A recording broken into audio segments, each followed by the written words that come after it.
Hello, human family. How are you? It's Darren. Welcome to another episode of Fully Alive Again. You guys, today I have an interesting show for you. We're going to discuss how the narcissist behaves once they know that you know that they're a narcissist. Narcissists are very cunning and they do their bullying covertly.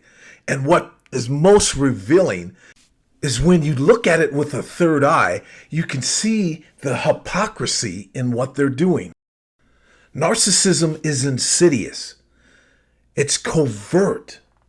It will try to make the good guy look like the bad guy when you expose them.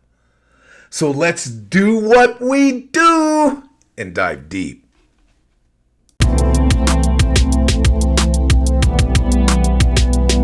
No tears, no fears. Fully alive again after these years.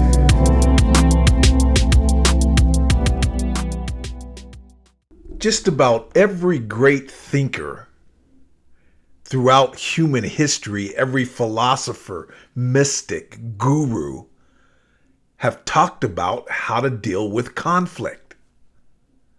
The great Krishnamurti said, conflict is unavoidable. This is very true, especially if a narcissist knows that you know. You see, you guys, early on in our healing stages, or even when you are in the midst of the grip of a narcissist, we lose our sense of self and we start to wonder if we're the narcissist. This is one of their number one tactics, is to paint you as something that you're not, and to engage you into thinking that you're the narcissist. They project who they are unto you. Now, if you're in a vulnerable state, this can be devastating. I remember questioning for months, was I a narcissist? And until I went to the therapist and my life coach, and they explained to me why I was doing this, I was really in a sad place, because I had no idea that this kind of thing could happen. They wither us away so much that when they do the blame shifting, it actually works.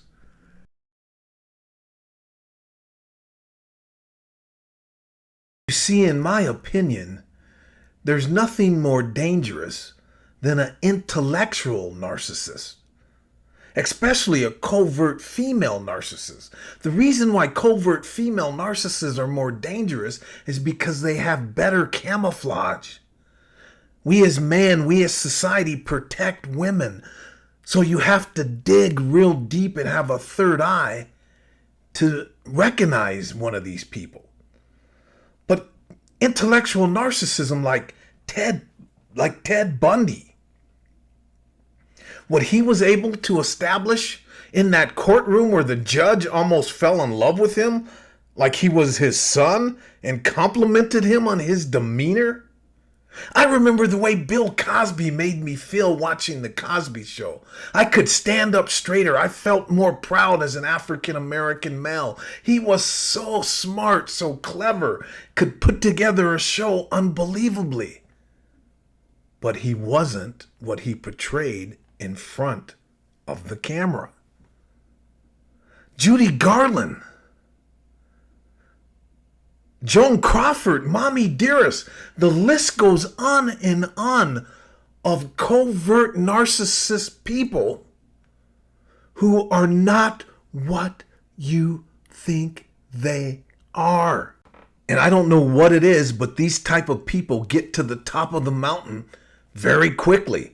I don't know if it's a pact with the devil or whatever. Bill Cosby had the number one show in America, was the highest paid actor in America.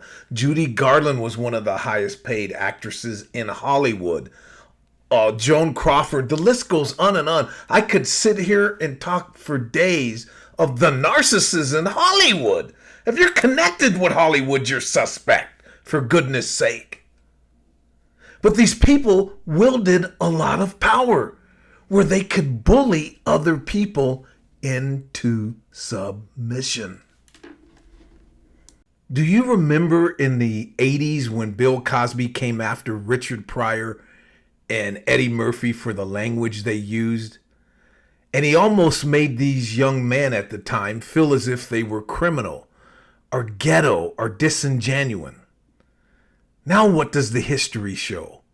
Just because someone speaks eloquently and is as intellectually sound as Bill Cosby was at the time, doesn't mean that they are the person that they are presenting. At the time, if you'd have looked at Richard Pryor and Eddie Murphy, you would have said, wow, Bill Cosby's right. Look at these guys do swear. They do have masculine, less refined energy. Masculine energy. But where was the wolf in sheep's clothing? Certainly wasn't Richard Pryor. Certainly wasn't Eddie Murphy. You see, you guys, we have to look at things with a third eye. And you can't underestimate a narcissist when you're getting into a conflict with them. They may come across as a sweet little butterfly or a swell guy, but underneath that is a monster. You see, narcissists, no matter how nice they come across, always behind the scenes, they are covertly trying to hurt someone, destroy someone, especially when they've been exposed and they have a narcissistic injury.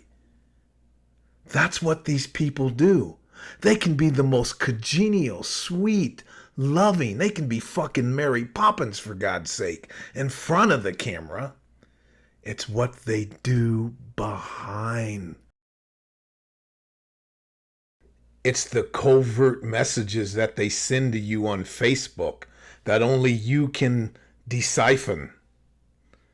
It's the way that they leave their text messages. It's the things that they say on their podcasts. It's the little things. And these things are consistent. We've all experienced them. But we don't see them when we're not the target. Once a narcissist knows that you know, they will come at you for sure. They can't resist it. Even if they're a big fish and you're a small fish in a big pond, they still just cannot help themselves. It's absolutely stunning. Now, here's what kind of attack they will do.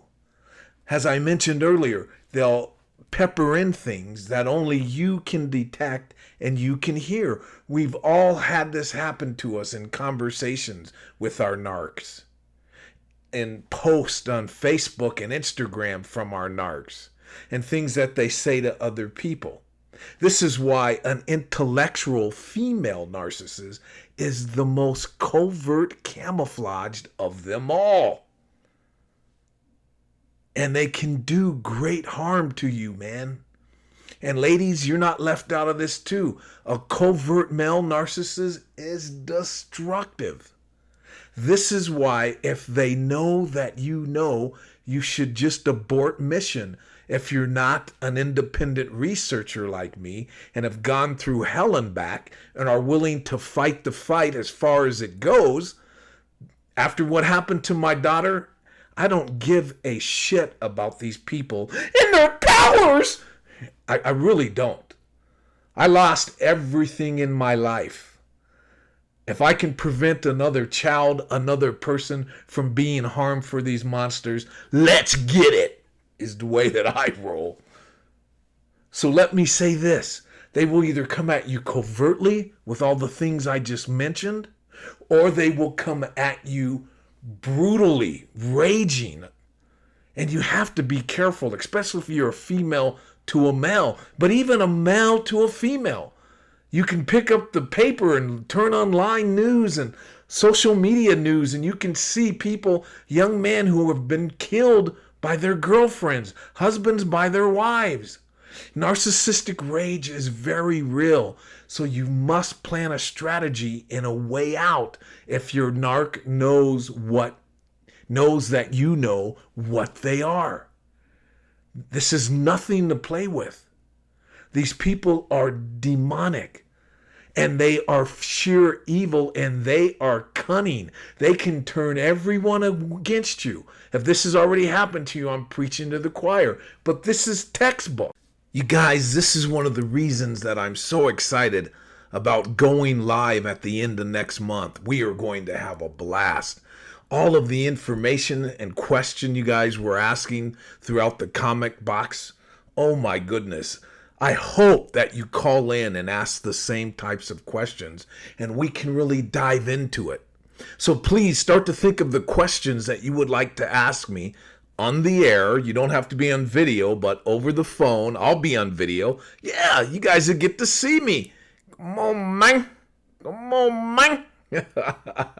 I was planning to go live much sooner, but the growth of my channel is just so small that I haven't had the numbers to really do it. Hopefully I can get at least 10, 20 viewers when I kick this thing off. Maybe more, but if I can at least have a conversation with 10 people each time I go live, hey, that's fantastic, especially if they have the acumen like a lot of my viewers do. So I look forward to meeting you guys on air and on video, and I'm digressing.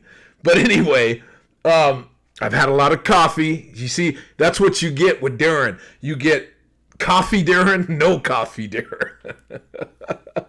That's what I've been coming at you like a drill sergeant, man. Come on, man. Come on. What is he, high? Are you high?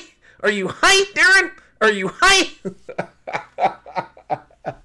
High on coffee at times, yes. But nonetheless, be very careful exposing a narcissist if you're not prepared for them, or if you're not doing research in a show like I'm doing. Just leave it alone. Walk away. It isn't worth it. And that doesn't mean that I expose all narcissists. Believe me, my show would be nothing but exposing narcissists if that was my goal. I use exposure to teach, not to harm, not to seek revenge, not to put someone down, but just as an example. I watched my ex-wife run through psychologists by the dozens that never caught on to who and what she was. So if I say that there are psychologists that don't know what they're effing talking about, this is true. Does that mean all psychologists don't know what they're talking about? Of course not. If I say a psychologist is a narcissist, in my opinion, from what I've witnessed, that is my speculation. Are all narcissists, are all psychologists narcissists? Don't be ridiculous. All right, you guys? So, anyway, they're going to come at you with everything they got, because that's how these people operate. And they're going to do it insidious. Their methodology will be insidious. Most people will not be able to recognize it, that aren't really trained in this and don't understand who and what the target is. Once you have all of the dots, it's easy for a trained eye to see what this person is doing. And it's shocking. It's jarring when you find out someone that you hoped wasn't a narcissist or a bona fide narcissist. It's jarring. And I know we've all gone through that, but don't tell them, no matter how upset you are. That was my biggest mistake. I would have saved a lot of damage to myself and even to my daughter if I didn't expose who and what my ex was. That was a major fuck up on my part. And if I have to suffer from that and God punishes me for that in the afterlife, I'll have to take it, because I made a major mistake. This is where my passion comes from. When someone hurts your children, it changes you. At least it changed me. So I'm digressing here. I just want you to understand that it's better not to expose a narcissist, and it's better not to be in close proximity of them when they know that you know who they are. They cannot help themselves. Even if you are a little ant and they are a big elephant, they are going to try to harm you because it's their nature. It is who and what they are. They will find a target. And if that target is you, you need to get away from them ASAP. And if you have an opportunity not to expose them, please don't do that. Just walk away. All right, you guys. I hope you found some value here today for your healing journey, some enthusiasm, some insight to continue to fight, to stand tall and become fully alive again. I deeply appreciate you guys stopping by. And always remember, it's better to be abused, used, fooled, tricked, and even damaged by a narcissist than to be a narcissist. Thank your lucky stars you're not a part of this population. We can love again, laugh again, be loved again, and experience real inner peace. Let's be grateful for that. Appreciate that. And let it shine. All right, you guys. I'll catch you on the next video. Until then, peace. Be well.